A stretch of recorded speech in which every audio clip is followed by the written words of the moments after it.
மாணவர்களுக்கு கல்வி அறிவை கற்றுக் கொடுக்கக்கூடிய ஒரு இடமாக இருக்கக்கூடிய பள்ளிக்கூடங்களை கிட்டத்தட்ட 5000 27,000 வரைக்கும் போகின்றாங்க. அந்த பள்ளிக்கூடங்களை நிதி பற்றாக்குறை என்ற காரணத்தை காட்டி இழுத்து மூடுவதற்கு முயற்சி செய்கிறார்கள். மிக முக்கியமான கல்வியை வழங்குறதுக்கு இந்த மாதிரி சொல்றாங்களா? ஆனா இங்க பாத்தீங்க அப்படின்னா நாங்க ஆம்புலன்ஸ் விடுறோம், அதே மாதிரி நாங்க சொற்று கொடுக்கிறோம், சரிப்பா நல்ல விஷயம் தானே அப்படின்னு சொல்லி யாராவது அங்க உள்ள பொதுமக்களுக்கு கொடுக்கறாங்களா? அங்க உள்ள மாட்டுக்கு நாங்கள் வழங்குகிறோம். செய்தியும் சிந்தனையும் என்கின்ற இந்த நிகழ்ச்சியில இன்றைய தினம் நாம் பார்க்க இருக்கின்ற செய்தி மிகவும் முக்கியத்துவம் வாய்ந்த ஒரு செய்தியாக இருக்கிறது. உத்தரப்பிரதேசத்துல 5000 பள்ளிகள் மூட உத்தரவிடப்பட்டுள்ளது என்கின்ற ஒரு செய்தி. அதனை தொடர்ந்து உச்ச நீதிமன்றத்தில் இது போன்ற நிகழ்வு நடக்கக்கூடாது என்பதை வலியுறுத்தி வழக்கு தொடரப்பட்டிருக்கிறது. இதுபோல இவர்கள் அறிவித்திருக்கக்கூடிய பாஜகவுடைய யோகி ஆதித்யநாத்தினுடைய அரசாங்கத்தை கண்டித்து பல்வேறு நலன் விரும்பிகள், சமூக ஆர்வலர்கள் அனைவரும் கண்டன குரலை பதிவு செய்து கொண்டிருக்கிறார்கள். ஒரு மாநிலத்தில் ஆட்சி நடக்கிறது என்று சொன்னால் அங்குள்ள அந்த அரசாங்கம் என்பது அந்த மாநிலத்தில் வாழக்கூடிய அந்த மக்களுக்கு அவர்களுடைய தேவைகளை நிறைவேற்றுவதற்கு என்னெல்லாம் செயல் திட்டம் கொண்டு வர வேண்டுமோ அதற்காக அவர்கள் முயற்சிக்க வேண்டும்.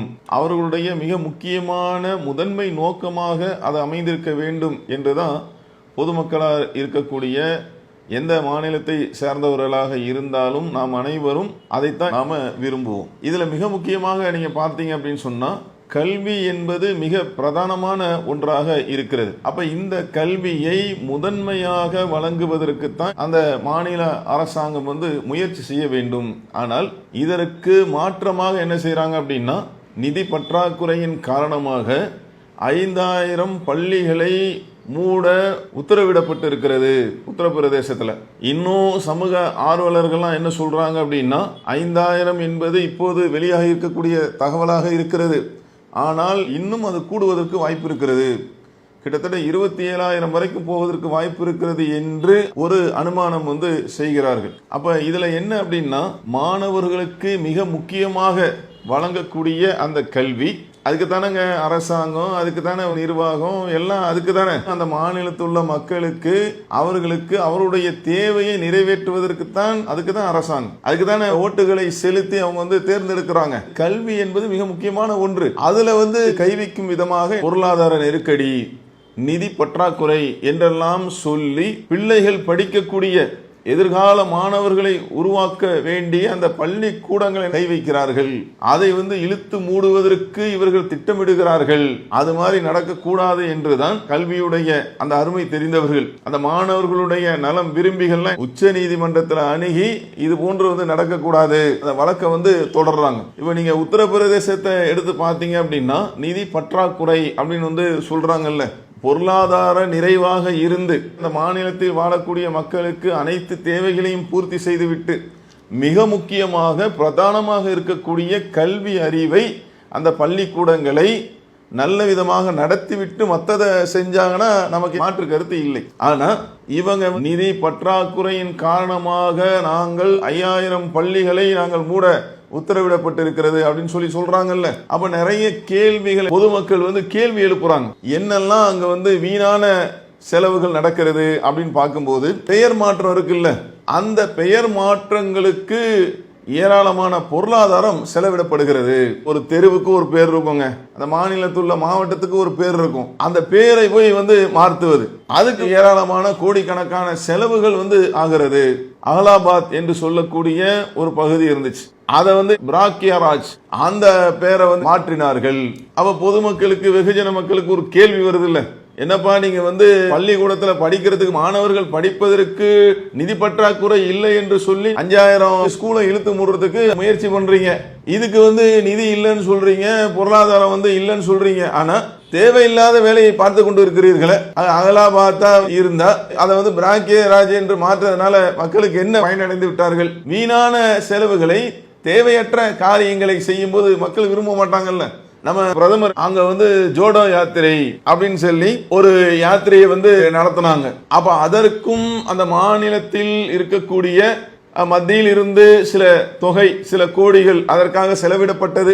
அந்த மாநில அரசாங்கத்திலிருந்து அவங்க சில தொகைகளை சில கோடிகளை அவர்கள் வந்து செலவு செய்தார்கள். அப்ப இது சம்பந்தமாக என்ன செய்யறாங்க, கேள்வி எழுப்புறாங்க. இந்த கேள்வியுடைய பின்னணியில நியாயமான என்ன இருக்குன்னா, ஒவ்வொரு மனிதனுடைய அந்த அறிவை வளர்க்கக்கூடிய கல்வி என்பது அவசியம். அதை கற்பிக்கக்கூடிய பள்ளிக்கூடங்களை இழுத்து மூடுவதில் என்ன நியாயம் இருக்கிறது? என்ன ஒரு நெருக்கடி வந்தாலும், எப்படி ஒரு பற்றாக்குறை வந்தாலும் அதையெல்லாம் சரி செய்து திறம்பட அதை எதிர்கொண்டு மாணவர்களுக்கு தேவையான அந்த கல்வியை வழங்குவதற்குரிய வேலைத்தானங்க ஒரு மாநில அரசாங்கம் பார்க்கணும். பற்றாக்குறை என்று சொல்லி பள்ளிகளை வந்து மூடலாமா? நிதி பற்றாக்குறை அப்படின்னு சொல்லி. அப்ப அதனால தான் இந்த கேள்வி எல்லாம் கேட்கிறாங்க. எப்ப இதுக்கு வந்து நீங்க ஜோட யாத்திரைக்கு இந்த மாதிரி வந்து கோடி கோடியா செலவு பண்றீங்க, பேரெல்லாம் மாத்திரத்துக்கு நீங்க வந்து கோடி கோடியா செலவு பண்றீங்க. மிக முக்கியமான அவசியமான தேவையான கல்வியை கொடுப்பதற்கு எங்கள்கிட்ட வந்து நிதி பற்றாக்குறையா இருக்கிறது என்று சொல்லி கல்வி நிறுவனங்களை மூடுவதற்கு இவங்க வந்து திட்டமிடுறாங்க. ஆனா இது போன்ற தேவையற்ற செலவுகளை அவர்கள் செய்கின்றார்கள். அதே போல அங்கதான் கொஞ்ச நாளைக்கு முன்னாடி கும்பமேளா அது மாதிரி நடந்துச்சு. அப்ப அதற்கும் வந்து ஏராளமான பொருளாதாரம் வந்து செலவிடப்பட்டது. இப்ப இதெல்லாம் வந்து நடத்தலாமா நடத்தக்கூடாதா? இப்ப அதுக்குள்ள நம்ம போகல. மக்கள் விரும்புகிறார்கள், அவங்க நடத்துறாங்கன்னா அது ஓகே. இப்ப நம்மளுடைய கேள்வி என்ன அப்படின்னா, மிக முக்கியமாக மாணவர்களுக்கு கல்வி அறிவை கற்றுக் கொடுக்கக்கூடிய ஒரு இடமாக இருக்கக்கூடிய பள்ளிக்கூடங்களை கிட்டத்தட்ட 5000 27,000 வரைக்கும் போகின்றாங்க. அந்த பள்ளிக்கூடங்களை நிதி பற்றாக்குறை என்ற காரணத்தை காட்டி இழுத்து மூடுவதற்கு முயற்சி செய்கிறார்கள். மிக முக்கியமான கல்வியை வழங்குறதுக்கு இந்த மாதிரி சொல்றாங்களா? ஆனா இங்க பாத்தீங்க அப்படின்னா நாங்க வந்து ஆம்புலன்ஸ் விடுறோம், அதே மாதிரி நாங்க வந்து சொட்டு வந்து கொடுக்கிறோம். சரிப்பா, நல்ல விஷயம் தானே அப்படின்னு சொல்லி யாராவது அங்க உள்ள பொதுமக்களுக்கு கொடுக்குறாங்களா அப்படின்லாம் பார்த்தா என்ன செய்யறாங்க, அங்க உள்ள மாட்டுக்கு நாங்கள் வந்து வழங்குகிறோம். இப்படி வீணாக பேரை மாத்திரத்துக்கு ஜோடோ யாத்திரைக்கு இந்த மாதிரி திட்டங்கள்லாம் போட்டு பொருளாதாரத்தை என்ன செய்யறாங்க, செலவிடுகிறார்கள். அதெல்லாம் ஒரு பக்கம், அதுக்கெல்லாம் காசு இருக்கு, அதுக்கெல்லாம் பணம் இருக்கு. ஆனா கல்வி நிறுவனங்களை தொடர்ச்சியாக நடத்துவதற்கு, பிள்ளைகளுடைய அந்த அறிவை வந்து வளர்த்தெடுப்பதற்கு, அவர்களை வருங்காலங்களில மிகப்பெரிய விஞ்ஞானிகளாக மற்றும் அறிவுடையவர்களாக நல்ல சிறந்த படைப்பாளர்களாக மாற்றுவதற்கு மிக முக்கிய இடமாக இருக்கக்கூடிய அந்த கல்வி நிறுவனங்களை நடத்துவதற்கு என்ன இல்லையா, பணம் இல்லை, நிதி பற்றாக்குறையாக இருக்கிறது என்று சொல்லக்கூடிய இந்த ஒன்றை பொதுமக்கள் கேள்வி வந்து எழுப்புகிறார்கள். இறுதியாக அன்பார்ந்த சகோதர சகோதரிகளே, இந்த நிதி பற்றாக்குறையை காரணம் காட்டி பள்ளியில மூடக்கூடிய இது மாதிரி இருக்கு பாருங்க, இதற்கு எதிராக என்ன செய்யணும், நம்ம சமூக ஆர்வலர்கள், பொதுமக்கள் அனைவரும் என்ன செய்யணும், கல்வியாளர்கள், அறிவில் சிறந்தவர்கள், இவங்க எல்லாருமே சேர்ந்து என்ன செய்யணும்னா இதுக்கு வந்து கண்டன குரல்களை வந்து நம்ம எழுப்பணும். ஏன்னா வருங்காலங்களில் அந்த பிள்ளைகளுடைய கல்வி அறிவை வந்து வீணடிக்கக்கூடிய ஒரு காரியமாக இது வந்து என்ன செய்யுது இருக்கிறது. இதை வந்து நம்ம புறந்தள்ளி விடாமல் அனைவரும் இதை வந்து கவனப்படுத்தி இது போன்ற ஒரு நிகழ்வு நடக்காம உச்ச நீதிமன்றத்தில் புகார் வந்து அளித்திருக்கிறார்கள். நல்ல ஒரு தீர்ப்பு வரும் என்று எதிர்பார்க்கிறோம். பல கண்டனங்கள் வந்து கொண்டு இருக்கிறது. இன்னும் கூடுதலாக ஏன்னா கல்வி விஷயத்துல வந்து என்ன செய்யக்கூடாது, நிதி பற்றாக்குறையை காரணம் காட்டி மற்ற எல்லா விஷயத்தையும் செய்து கொண்டு கல்வியை நல்லா தாராளமாக கொடுத்துட்டு இன்னும் நிறைய வந்து பள்ளிக்கூடங்களை கட்டி இன்னும் மாணவர்களுக்கு நல்ல அறிவு சார்ந்த விஷயங்களை கொடுத்துட்டு மற்ற விஷயங்களை பண்ணுங்க, யாரு வேணான்றா? அப்ப இது மாதிரி அனைத்து தரப்பு சகோதர சகோதரிகளும் இது போன்று இப்ப இவங்க எடுத்திருக்கிற முடிவு என்பது சாதாரணமானது அல்ல.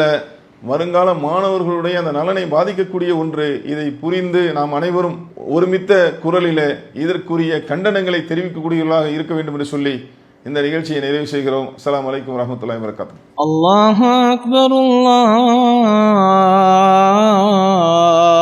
அக்பர்.